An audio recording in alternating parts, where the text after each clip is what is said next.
तो दोस्तों कैसे हैं आप लोग। तो पिछली वीडियो में हमने क्वाइक एंड हॉप घूम लिया है जिसमें हमें ऑलमोस्ट 3 घंटे लगे हैं। ये वर्ल्ड का सबसे बड़ा फ्लावर गार्डन है और इसमें ऑलमोस्ट 7 मिलियंस फ्लावर हैं और ट्यूलिप के लिए ये बहुत ही अच्छा गार्डन है। तो क्योंकि मैंने जर्मनी से यहाँ ड्राइव किया था, फिर 3 घंटे हम लोग घूमे थे, तो अभी मैं बहुत थक चुका हूँ, इसलिए अब मैं सीधे जा रहा हूँ अपने होटल। अपने एक्सपीरियंस से मैं आप लोगों को ये हाईली रिकमेंड करूंगा कि आप लोग वीकेंड पे ना जाएं क्योंकि बहुत भीड़ होती है, और अपना टिकट वेल एडवांस में खरीद लें क्योंकि टिकट बहुत जल्दी सोल्ड आउट भी हो जाता है। होटल है हमारा ईस्ट साइड में और यहाँ से लगभग 30 किलोमीटर दूर है और अभी हम अपने होटल पहुँचने वाले हैं। और ये है हमारे होटल की एंट्री और बहुत बड़ी प्रॉपर्टी है। एक्चुअली लैंड एरिया बहुत बड़ा है, बिल्डअप एरिया इतना बड़ा नहीं है, बट आसपास पूरा जंगल है और ये भी प्रॉपर्टी के एरिया में आता है। तो हमने अपनी चेक इन किया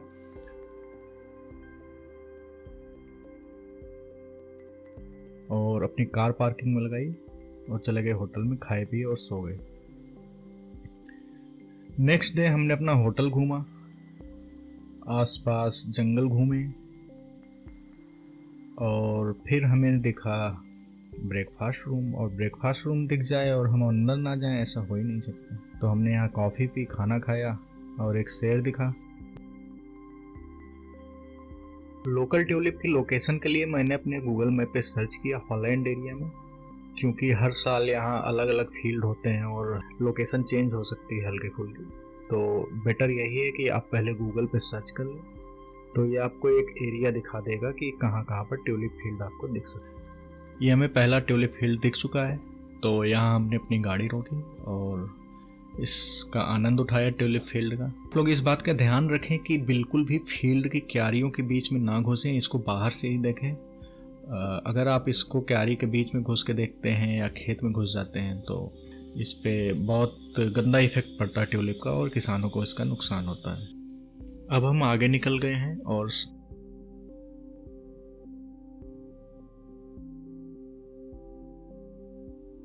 हमारी सड़क जो है समुद्र के किनारे से होके जा रही है। ये बहुत सही चीज़ दिखी मुझे, हमें मिला ये समुद्र जो कि रोड को क्रॉस कर रहा है।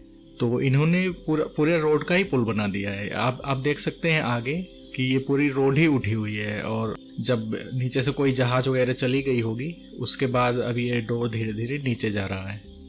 हम बढ़े आगे और रोड के दोनों साइड हमें खूब ढेर सारे ट्यूलिप गार्डन मिले। तो ये सिटी ही ऐसी है या ये एरिया ही ऐसा है, यहाँ ढेर सारे ट्यूलिप गार्डन ही गार्डन है। यहाँ पे हमें एक बड़ी सी ट्यूलिप फील्ड दिखी जो कि एक पेट्रोल पंप के पास थी। तो हम यहाँ पर गाड़ी खड़ी की है और निकल लिए वो फील्ड देखने। जब वहाँ पहुँचे तो हमने फील्ड देखा, यहाँ पे कल्टीवेशन भी हो रहा था। थोड़ा बहुत देखने के बाद हम फिर आगे बढ़ गए। लगभग 10 किलोमीटर चलने के बाद हमें एक बहुत ही बढ़िया सा ट्यूलिप फील्ड दिखा जहाँ पर खूब ढेर सारी विंटेज गाड़ियाँ भी खड़ी थी।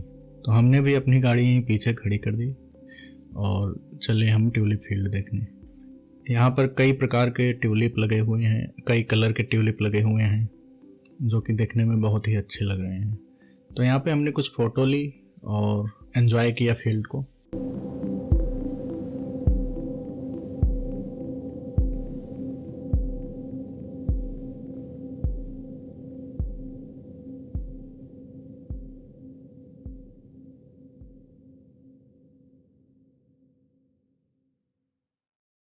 उसके बाद हमने रोड पे एक बाइकर गैंग देखा और रोड के उस साइड एक येलो कलर का ट्यूलिप फील्ड था, और उसके बाद हम आगे निकल गए। वहाँ पर एक और ट्यूलिप गार्डन दिखा जो कि लेवेंडर कलर का था। फिर हम आगे निकल गए। मेरे होटल से ये जगह ऑलमोस्ट 60-70 किलोमीटर दूर होगी और हम यहाँ पूरा घूमते घामते पहुँचे हैं, तो 2-3 घंटा लगा है यहाँ आने में। अब हम जा रहे हैं किंडर डेक जो कि एक यूनेस्को साइट है। तो ऐसे रास्ते में हमें ढेर सारी नए जमाने की पवन चक्कियाँ मिली, मॉडर्न पवन चक्कियाँ जो कि बिजली बनाने के लिए यूज की जाती हैं। फिर रास्ते में हमें एक बीच दिखाई पड़ा, तो हमने थोड़ी देर के लिए यहाँ गाड़ी रोक ली और बीच देखने चले गए। कुछ इतना खास नहीं था, बिल्कुल भीड़ भी नहीं थी और बहुत तेज हवा चल रही थी। यहाँ से हम लोग जल्दी जल्दी भागे। फिर रास्ते में हमें कुछ पुरानी पवन चक्कियाँ भी दिखाई दी जो कि अब बंद पड़ी थी।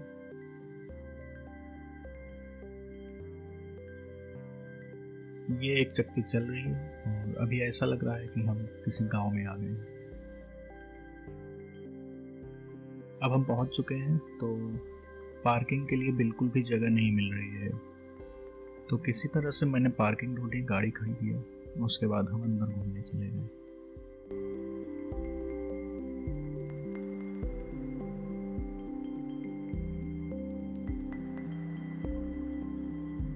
उन्नीस से ये यूनेस्को की साइट है। यहाँ पर 19 विंडमिल है जो कि लगभग 1740 के आसपास बनी थी, और ये यहाँ की सिस्टम का एक वाइटल पार्ट थी उस टाइम पे भी जब ये बनी थी। एक्चुअली ये साइट साउथ हॉलैंड में है जो कि समुद्र तल से नीचे है थोड़ा। तो जब भी कुछ होता था या बारिश वगैरह होती थी या समुद्र का पानी बढ़ता था किसी भी वजह से, तो इस एरिया में पानी घुस जाता था क्योंकि एक समुद्र के किनारे भी है। तो ये जो 19 पवन चक्कियाँ थी, इनका यही काम था, पानी को वापस समुद्र में भेज देना, और इस तरह से पानी का मैनेजमेंट करते थे ये लोग।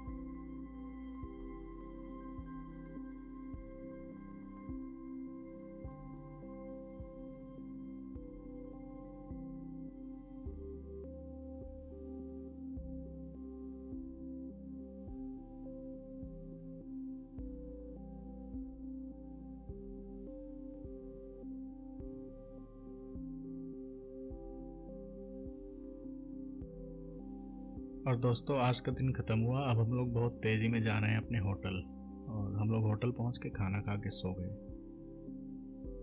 अब सुबह हो गई, अब हम होटल का चेकआउट कर रहे हैं और उसके बाद हम जा रहे हैं।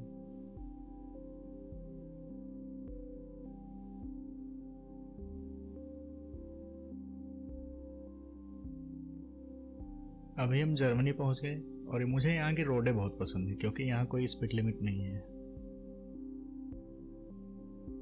और ये हमने हवाई जहाज से रेस किया।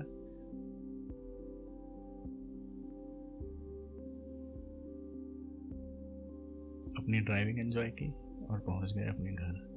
दोस्तों, आपका बहुत बहुत धन्यवाद वीडियो देखने के लिए, और अगर आपको वीडियो अच्छी लगी हो तो लाइक करें, कोई सजेशन हो तो प्लीज़ कमेंट करें। मिलते हैं दोबारा।